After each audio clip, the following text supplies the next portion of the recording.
बहुत सारे भक्तों ने आज अपने माता पिता के लिए, दादा दादी के लिए, तो किसी ने पत्नी के लिए, तो किसी ने पति के लिए, किसी ने पूर्वजों के लिए, किसी न किसी रिश्ते से आप लोगों ने आज भागवत जी का पाठ बिठाया है यहाँ पर। और जितने भी पोथी पाठ के यजमान हैं, आज मैं निश्चित ये बात कहता हूँ कि आप अपने पितरों के लिए आप भागवत जी कराने वृंदावन आए हैं। आपके पितर नृत्य कर रहे होंगे, नाच रहे होंगे कि आपने उनके लिए कितना शुभ कार्य किया है। इतना बड़ा संसार है, इतना बड़ा देश है, लगभग 206 देश हैं दुनिया में, लगभग। इन सभी देशों में करोड़ों लोग दुनिया में हैं, है ना। लगभग पूरी दुनिया की आबादी कितनी है? लगभग 7 अरब। क्यों इतनी है? लगभग इन 7 अरब लोगों में 206 देशों में केवल आप लोग ही हैं इतने मुट्ठी भर जो आप अपने माता पिता के लिए, पूर्वजों के लिए कुछ कर रहे हैं। भारत के लोग ही तो कुछ ना कुछ करते हैं। अब होता क्या है कि अपने पूर्वजों के लिए कुछ ना करने वालों की संख्या है ज्यादा। आज बहुत सारे लोग अपने माँ बाप के लिए कुछ भी नहीं करते, ना तर्पण करते, ना श्राद्ध करते, ना भागवत जी का पाठ करते, कुछ नहीं करते। तो वो लोग कहते हैं कि आप क्यों कर रहे हैं? ना करने वालों की संख्या है ज्यादा, करने वालों की संख्या है कम। तो कम पर ज्यादा लोग हावी हो जाते हैं। वो आपको गलत कहते हैं कि जी आप क्या कर रहे हो, कोई तुम्हारा मरा हुआ बाप थोड़ी खा लेगा, अब वो तो मर ही गया, ऐसा तर्क लोग रखते हैं।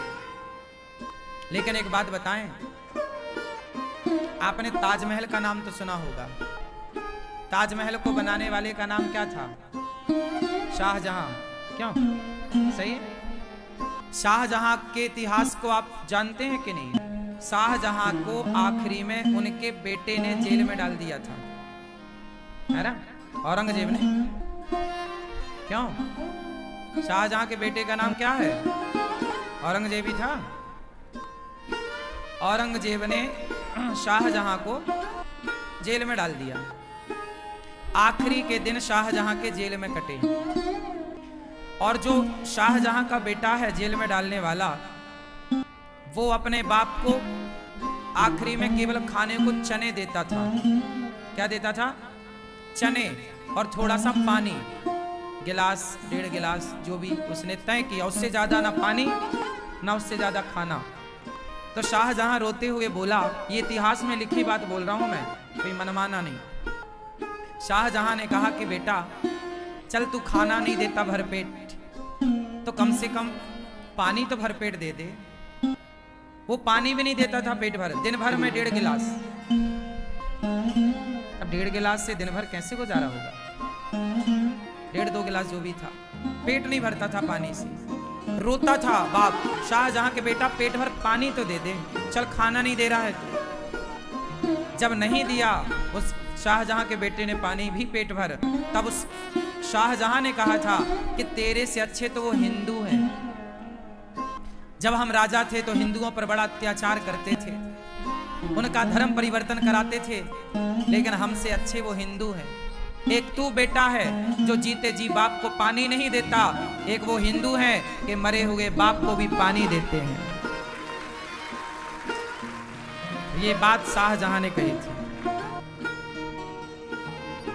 कि मरे हुए बाप को भी हिंदू लोग, हिंदू समाज ऐसी समाज है कि वो अपने आप को ऋणी मानता है, अपने माता का, कि मैं माँ का ऋणी हूं, पिता का। अरे मैं ऋणी मानता हूं तो अपने माँ बाप के लिए क्या मैं एक भागवत जी का पाठ नहीं करा सकता? क्या मैं माँ बाप के नाम से गाय को 2 मुट्ठी चारा नहीं दे सकता? क्या मैं माँ बाप के नाम से 4 दीन दुखियों को भोजन नहीं करा सकता? क्या मैं अपने माँ बाप के नाम से चिड़िया को दाना नहीं डाल सकता? श्राद्धों में ना चिड़िया को दाना डालने की परंपरा है, कौआ भी खाता है। तो कुछ लोग कहते हैं कि तुम्हारे बाप देखो कौआ बन गए, क्या जो तुम कौआ को दाना डाल रहे हो? अरे मूर्खो, कौवा नहीं बन गए। कौवा एक पक्षी है। और हम हिंदू हैं, हम कहते हैं कि नहीं, हम अपना ही पेट नहीं भरते, हम जीव जंतुओं का पेट भर के अपना पेट भरते हैं, सबको। अब बताओ, आप कौवा को दाना डालो, चिड़िया को दाना डालो और गाय को रोटी दो, इसमें घाटा क्या है? पूरी दुनिया में केवल भारत ऐसा है, सनातनी ऐसा है, जो अपने मरे हुए बाप का भी पानी देता है, जिसे श्राद्ध तर्पण कहते हैं। क्या कहते हैं? तर्पण कहते हैं ना, तर्पण करना, बाप का तर्पण है। श्राद्ध पिताजी का, माताजी का, लोग कहते हैं श्राद्ध। श्राद्ध मीन्स पिंडदान, तर्पण, वो पूरा प्रोसेस। एक सनातनी ऐसा है जो मरे हुए माँ बाप के नाम का। अब कुछ लोग आप पे हंसते हैं कि यार तू क्या करता है, तो आज का साइंस का बच्चा है। साइंस अपनी जगह सही है साहब, साइंस भी तो सैटेलाइट से चल रही है। अधिकांश बहुत सारी चीजें साइंस सैटेलाइट पर आश्रित है। सैटेलाइट भी एक साइंस विज्ञान है। सैटेलाइट भी ऊपर होती है और कोई भी चीज यहां से जब सिस्टम में डाली जाती है तो सैटेलाइट डायरेक्ट थोड़ी देता है, यहां से पहले वो सैटेलाइट को मिलती है, फिर वो सैटेलाइट छोड़ता है। यदि नीचे से उसे ऑपरेट ही ना किया जाए तो सैटेलाइट ऊपर थोड़ी अपने से चलती रहेगी। आखिर उसे भी तो ऑपरेट नीचे से किया जा रहा है, हाँ या ना? उसी तरह अब जैसे देखो क्या होता है, बिजली का करंट जब बनता है तो 440 वोल्ट का बनता है। जो बड़ी लाइनें जाती हैं ना, आपने देखा होगा, बड़े बड़े तार इकट्ठे, बड़े बड़े खंबे, बड़ी लाइन बोलते हैं। क्या उससे आपके घर का बल्ब जल जाएगा? तो उत्तर दो। उस बड़ी 440 या 4 जो भी होता है 440, वो उस करंट को फिर एक ट्रांसफार्मर लगता है बड़े बड़े, फिर वो और कम करता है, फिर वो गांव में सप्लाई होती है, फिर गांव में एक ट्रांसफार्मर और लगता है जो उस कम को भी और कम करता है, फिर वो सप्लाई आपके घर जाती है और उससे आपका पंखा कूलर चलता है। उसी तरह बिजली तो एक है, पर उस बिजली को घर तक पहुंचाने के लिए 2-3 प्रोसेस से गुजरना पड़ता है। उसी तरह आपने जब गाय को खिलाया, किसी दीन दुखी को खिलाया, पशु पक्षी को खिलाया, तो जो आपने खिलाया वही आपके पितरों को नहीं मिल जाएगा। जो बिजली बनती है डायरेक्ट, उतना लोड, उतना 440 का नहीं मिलता हमारे को, कम करके। उसी तरह जब आप किसी गाय को रोटी, चारा, भूसा और किसी भूखे को भोजन कराते हो अपने पितरों के नाम से, दादा दादी के नाम से, तो आपके दादा दादी जहां होते हैं उन्हें जिस चीज की कमी होती है, उन्हें वहां वह प्राप्त होता है जिस चीज की उन्हें कमी है। जैसे आपका कोई बच्चा अमेरिका में है और उसे पैसे की जरूरत है, तो अमेरिका में पैसे कैसे भेजोगे? बैंक में डाल दो पैसे, लेकिन उसे मिलेगा क्या? उसे पैसे नहीं मिलेंगे, डॉलर मिलेगा, हाँ या ना? आपका बेटा है लंदन में और उसे आपने पैसे भेजे, तो उसे डॉलर नहीं मिलेगा, उसे पैसा नहीं मिलेगा, पाउंड मिलेगा। बोलो हाँ।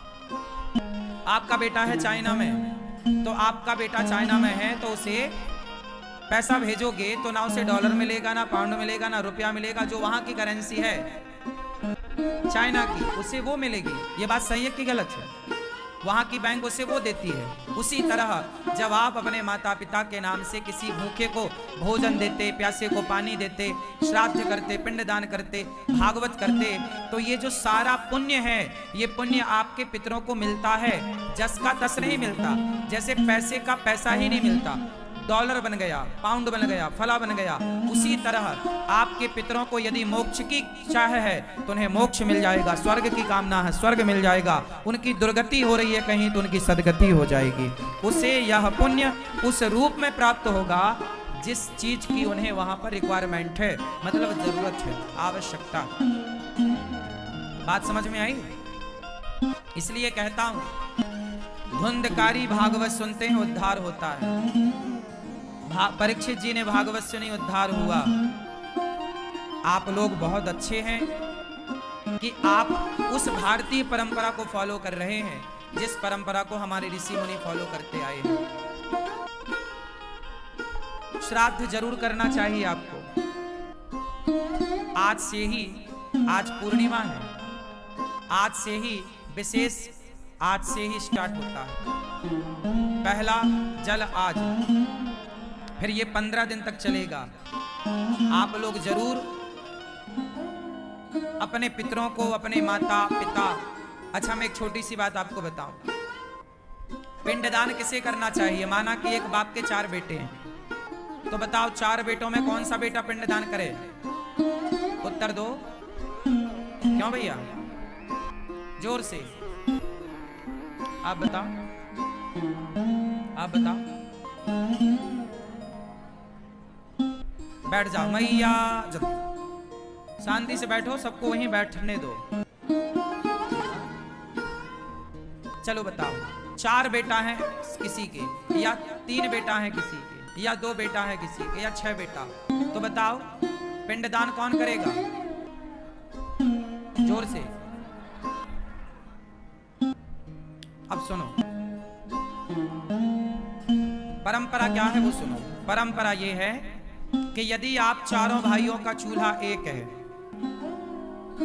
बात समझो, चारों भाइयों का चूल्हा एक है, तुम संयुक्त परिवार में हो, चारों भाई एक चूल्हे की रोटी खा रहे हैं, तब तो 4 में से कोई एक बेटा कर ले, बड़ा पिंडदान कर ले, श्राद्ध कर ले, पोथी पाठ करा ले अपने माता पिता दादा दादी की, तो वह पर्याप्त है।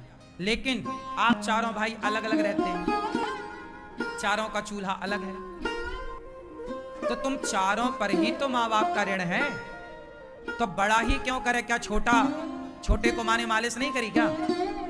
क्या छोटे को दूध नहीं पिलाया क्या? क्या मझले वाले बेटे को माँ ने तेल मालिश करके उसके पसंद का भोजन नहीं कराया क्या? फिर चारों का चूल्हा एक है तो एक करेगा बड़ा, पर चारों अलग हो, चारों की रोटी अलग अलग बनती है, चारों अपना कमाते खाते हो, सेल्फ हो, तो फिर चारों को करना चाहिए। बड़ा भी करे, मझला भी करे, संझला भी करे और छोटा भी करे।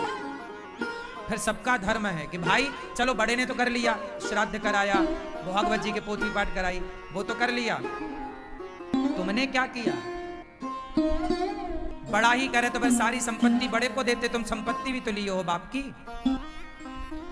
भाई प्रॉपर्टी तो चारों में बटी है ना, बाप की संपत्ति चारों में बटी है ना, यदि 4 बेटे हैं तो फिर पिंडदान एक ही क्यों करेगा?